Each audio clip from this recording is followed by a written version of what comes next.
What's up, boxing people? So Amanda Serrano just went 12 rounds, 3-minute rounds, right? She threw over 1,100 punches, and Ramos threw over 800 punches. Now imagine 12 rounds all the time. Now I must admit, and I'm curious what you guys thought, but initially I was wondering if Serrano would slow down because we all know that she's a pressure fighter. I expected her to come forward, do her thing. There were times she did not cut off the ring that well, to be honest, but I thought overall she did well. She hurt Ramos multiple times. It was an entertaining fight. I think the crowd was also into it for most of the fight, pushing her on. Now, is that because of the moment of the occasion, how it was promoted? Or is it because they always support Serrano? And I think it's because they always support Serrano, regardless.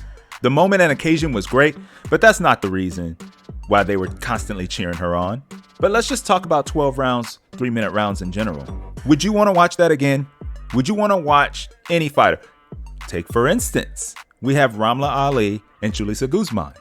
Guzman knocked Ali out. That was 2-minute rounds. Ended up knocking her out. I believe it was the 7th round of that fight. That was on the Prograis Zorilla undercard. Now, think about this. What about if that was 12 rounds, 3-minute rounds? Would you want to see it? My answer is simple. Yes. Yes. I think it's really time for the move to be made. I think it's time for the sanctioning bodies to step up to the plate. You don't have to wait on the WBC, WBO, WBA, IBF.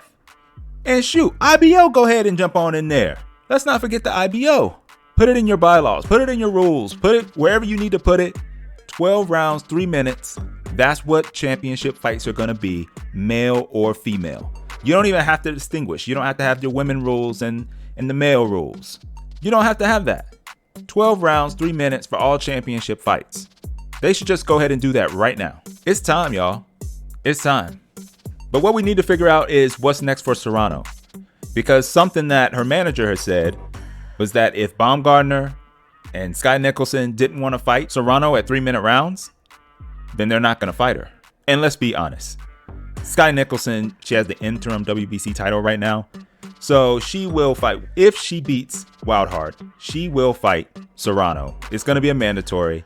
And if the WBC says it's 2-minute rounds, what's going to happen? I mean, is the manager going to force the WBC's hands? That's not going to happen. But the WBC are the ones that need to come around on this. They need to come around and say, you know what? We're going to do this.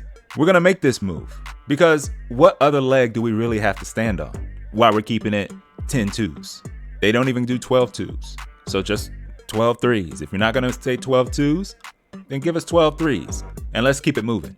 So congrats to Serrano. It was a historic moment, especially for her and for the women in boxing, especially for people that have just come into the sport maybe within the last 7 years. And I know as far as women's boxing is concerned, it's really blown up over the last, I would say, 7 years or so. And so it's good to see. This is a big moment. Let's keep the momentum going. Let's keep pushing for 12 minutes. I'm sold, y'all. I'm sold. I was initially saying, why not try 12 by 2s? But I mean, look at what Serrano did. Ramos is fine after the fight. I mean, I thought that was tremendous, man. So let's get 12 by 3s. The last thing I want to talk about is just the fight we have coming up with Julissa Guzman and Ramla Ali. So Guzman, of course, I just mentioned she knocked her out. Ramla Ali, I expect her to win this time, but I also expect her to listen to her corner. Last time she did not listen to her corner. She did not. And if you guys missed what I said about that fight before, I want to play it for you right now. Number 3, Ramla Ali got KO'd by Julissa Guzman. That was a very entertaining fight. Guzman knocked her down. Well, he knocked her down. I can't remember if it was the 5th round and then polished her off in the 8th. Oh my gosh. She just kept catching Ramla Ali in between shots. Manny Robles was trying to tell her in the corner, just box her, because she had the hand speed over her, get in and out. And she would just exchange and she would throw one shot too many. And Guzman would catch her in between her combinations and lights out. And she was getting her early too. She was catching her early. But then, of course, that adds up, and it caught her late. And the funny thing about that is Ramla Ali, it was announced on the broadcast that she had already agreed to a fight with Yamileth Mercado at super bantamweight for a title if she would have won. So there goes that out the window. But I definitely saw improvement in Ramla Ali. So that's good. She is improving. So I think she can bounce back and she'll come back, and I can see her competing again for a title in the future. But I want to know, is Guzman now going to get that opportunity for a rematch with Mercado? Because Mercado already beat Guzman in 2021. So we'll have to see what happens there. Because that would be an interesting rematch. That would be an entertaining one too.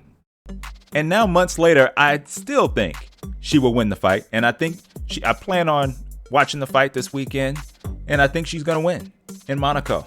But she just has to listen to her corner. She can't get caught up in a slugfest. Guzman wants to counter, and she has to be ready for it.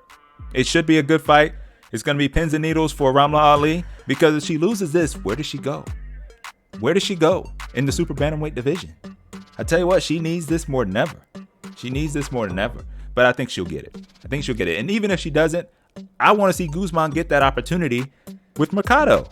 That's what I want to see. Let Guzman get that opportunity with Mercado. But we all know if Ramla Ali wins, because money talks, Ramla Ali will be facing Yamalith Mercado in 2024. But that's all I have for this one. Just a quick one. I'll catch y'all on the next one.